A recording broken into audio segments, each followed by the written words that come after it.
Wonderful. Most everything that I watch is on cable. I don't watch really much network. Cable's going away. I just work for cable. Cable's gone. Have you guys heard of the Mulder effect? Yes. David and I just did a Alien Con, and it was a building full of Mulders. So that's the effect that Mulder had on it. It was like these guys were it was really interesting because we met a lot of people who are very much into, it's like the ancient aliens.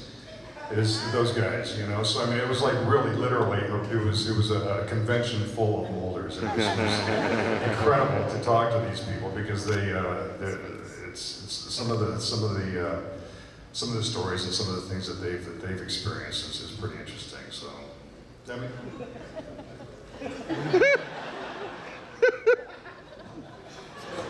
It was cool.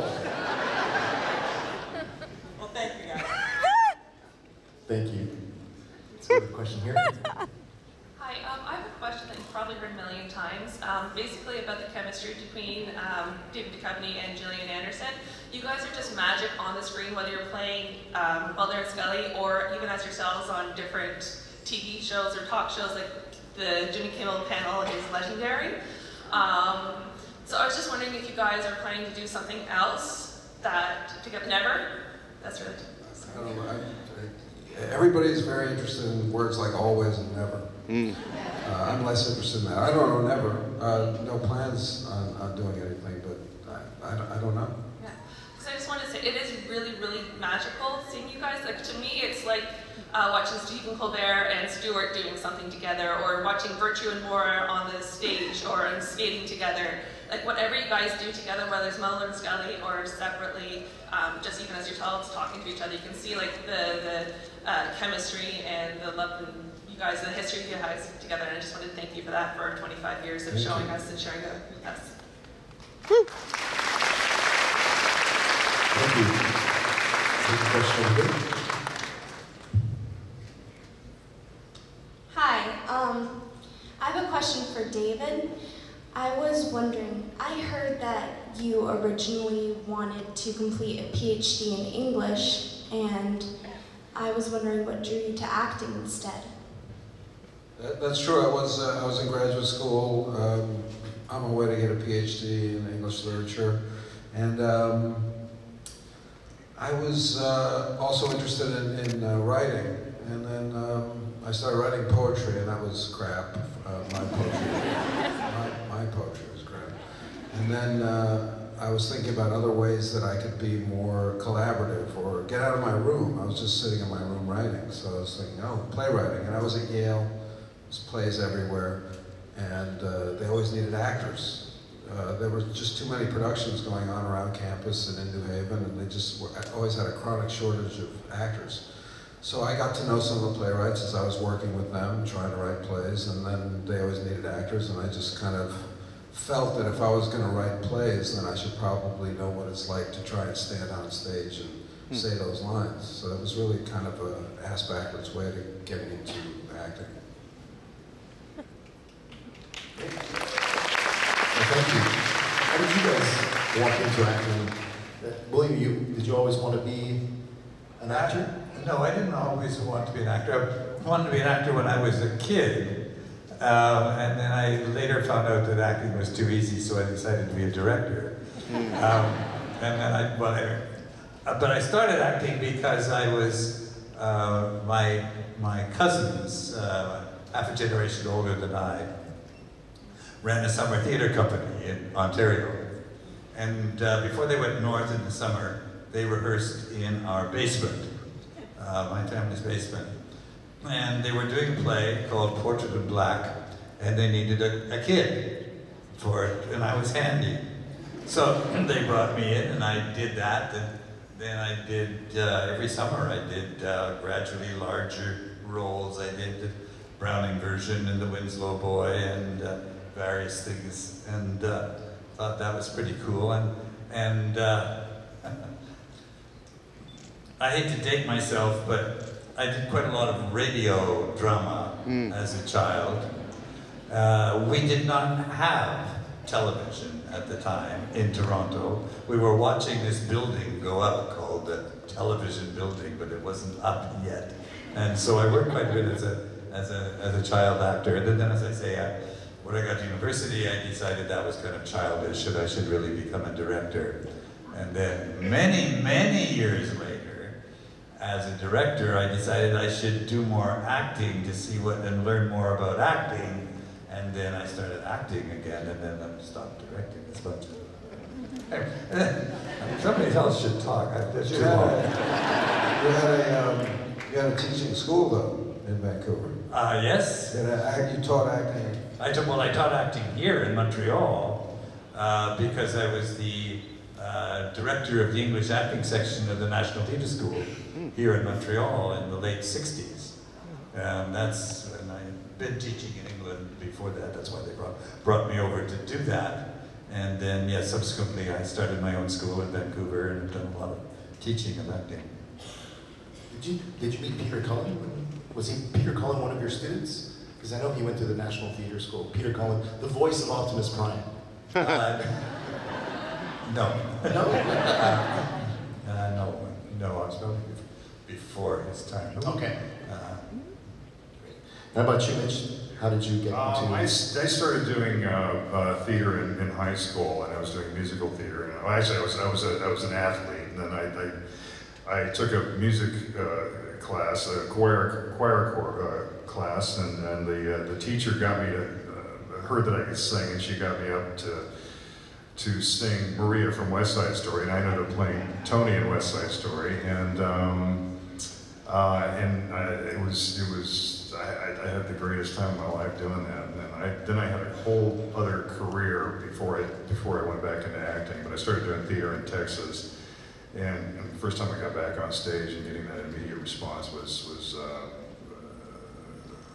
pretty awesome. So it was just like, yeah, this is what I want to do.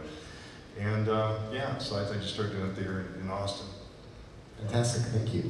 We're going to take a question from Venezuela over there. Yes. Well, first for Mr. William, I know, all we know that Agent Mulder here put like 1,000 bullets in your chest. So, are you still alive? He looks pretty good. Well, it's a good question. I just wanted to say I'm sorry about that. And let me be clear, he's your son, by the way. I know. Really? Yeah. Holy shit. Spoilers. But anyway, late that night, we'd been going for God knows how many hours that night. We were freezing cold. Bill was like, put me out of my misery, please. Shoot me, Agent Mulder, and let me go home to my bed. But we got a nice speech. Monica Reyes and I from Chris saying, nobody ever really dies on the X-Files, blah, blah, blah, blah. We have flashbacks and blah, blah. Oh, sure, give me that one, Chris. But then I said to Chris, I said, that wasn't actually me who got killed, who got shot and fell in the water. That was a creation from the sun, whose DNA I share. And Chris looked kind of, oh yeah, maybe I can bring him back that way.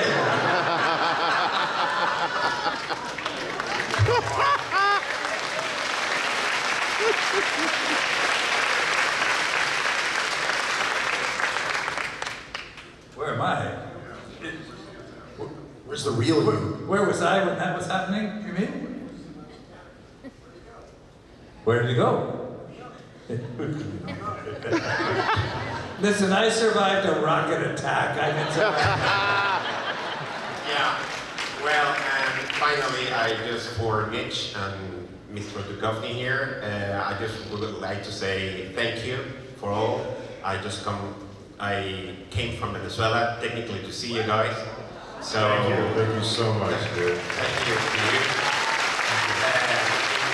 In my personal point of view, Mitch, you are like technically the best example of a best friend, always there, standing right next to. Right? Well, not in the last season, you know, but anyway. And for you, David, sorry to call you David, but oh man, you're my personal hero. So really thank you for to be there, and I hope to see you as Agent Mulder more in the future. So, saludos desde Venezuela. Muchas gracias. Thank you. Question right here. Hello. My question to the cast would be, what were some of your favorite episodes this season on The X-Files?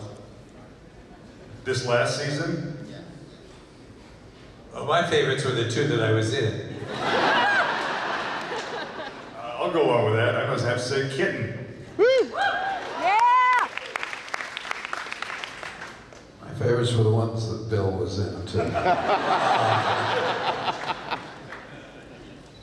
Fantastic. Thank you very much. Did you have a favorite? My favorite episode when Mulder experiences the Mandela effect and the alien at the end had me laughing pretty hard, so yeah. Oh, the Mandela effect. Yeah, that was Darren Morgan. Yeah, terrific. Yeah. I love it. Which I was in. And I wasn't. Thank you very much. We'll take a question over here. Hi, thank you so much for coming. I have a very complex question regarding the mythology.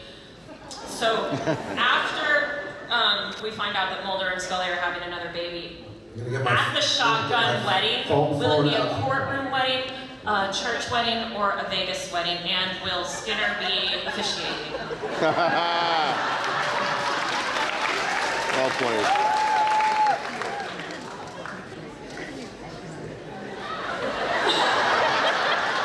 Skinner, Honestly, I was fucking around and I wasn't listening. Give it to me again. Okay, so, when Mulder and Scully get married, will it be a religious wedding, a courthouse wedding, or a Vegas wedding? And will Skinner be there? Skinner will be there. Okay.